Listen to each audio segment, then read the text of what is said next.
Saya Alika. Saya Marina Gistin. Saya Luna Fadila. Nah guys, sebelum kita masuk ke budayanya, aku akan menjelaskan terlebih dahulu tentang pengertian Danau Toba. Nah, Danau Toba adalah salah satu danau terletak di Sumatera Utara. Danau ini adalah salah satu danau yang vulkaniknya terbesar di dunia.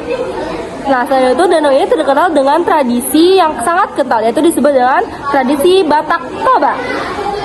Kalian penasaran gak sih kenapa Danau Toba disebut danau vulkanik terbesar di dunia?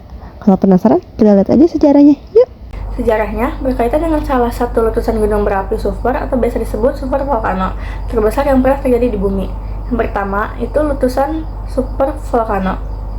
Waktu kejadian sekitar 74.000 tahun yang lalu, letusan dahsyatnya gunung api Toba meletus dengan kekuatan yang luar biasa besar, memuntahkan sekitar 2.800 km kubik material vulkanik, menjadikannya salah satu letusan gunung berapi terbesar dalam sejarah bumi.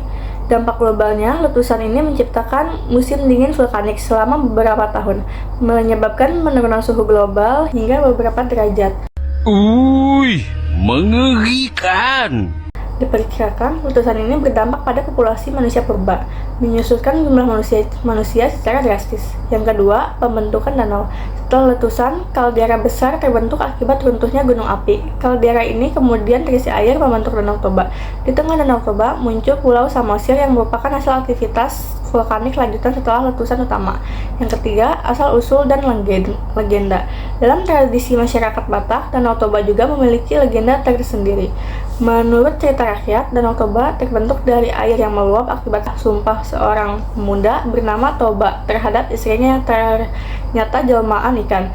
Istrinya kemudian kebentuk aslinya, yaitu ikan, karena Toba melanggar janjinya. Yang keempat, peran sejarah dan budaya. Masyarakat Batak, Danau Toba menjadi pusat budaya Batak.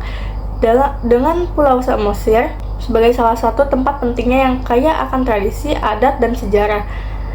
Arkeologi, bukti keberadaan manusia purba di sekitar Danau Toba ditemukan melalui artefak-artefak batu dan peninggalan kuno di kawasan tersebut.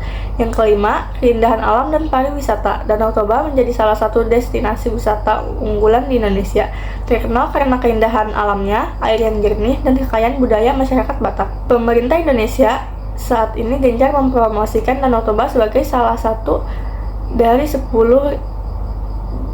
Bali baru untuk meningkatkan kunjungan wisatawan domestik dan internasional. Dengan sejarah geologis dan budaya yang kaya, Danau Toba tidak hanya menjadi saksi kejadian alam yang dahsyat, tetapi juga menjadi bagian penting dari identitas dan warisan budaya Indonesia. Aku mau jelasin tentang pemerintahan Danau Toba. Pemerintahan memiliki peran penting dalam pengembangan Danau Toba, mulai dari penetapan status geopark dunia, kebijakan tata ruang, hingga pembentukan Badan Pengelolaan Kawasan Pariwisata. Penetapan status geopark dunia, pemerintah Indonesia mengusulkan Danau Toba sebagai geopark dunia sejak tahun 2018. Pada Juli 2020, UNESCO mengakui Danau Toba sebagai geopark dunia. Kebijakan tata ruang pemerintahan mengeluarkan peraturan presiden atau PP nomor 81 tahun 2014 tentang tata ruang kawasan Danau Toba dan sekitarnya. PP ini bertujuan untuk meningkatkan kualitas lingkungan, sosial budaya, dan kesejahteraan masyarakat. Pembentukan Badan Pengelolaan Kawasan Pariwisata, pemerintah mengeluarkan PP nomor 49 tahun 2016 tentang Badan Otorita Pengelolaan Kawasan Pariwisata Danau Toba. Badan ini bertugas untuk mempercepat pengembangan dan pembangunan kawasan pariwisata Danau Toba. Fasilitasi pengembangan pariwisata, pemerintahan Kabupaten Toba melalui Dinas Kebudayaan dan Pariwisata atau Disbudpar berperan sebagai fasilitator dan motivator dalam pengembangan pariwisata Danau Toba.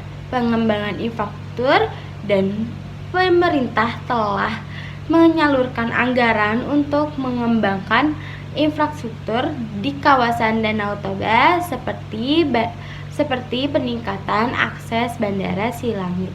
Terima kasih. Guys, di sini aku menjelaskan tentang budaya Danau Toba. Langsung aja kita ke videonya.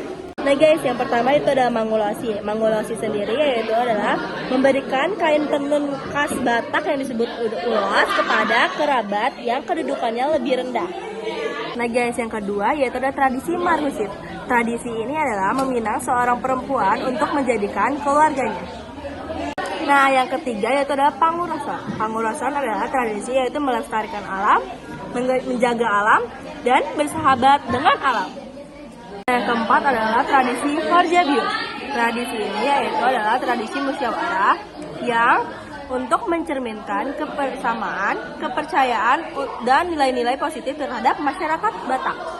Nah guys, yang kelima adalah tradisi Marsiada Pari. Tradisi ini adalah tradisi di mana saling membantu satu sama lain, terutama pada saat musim panen.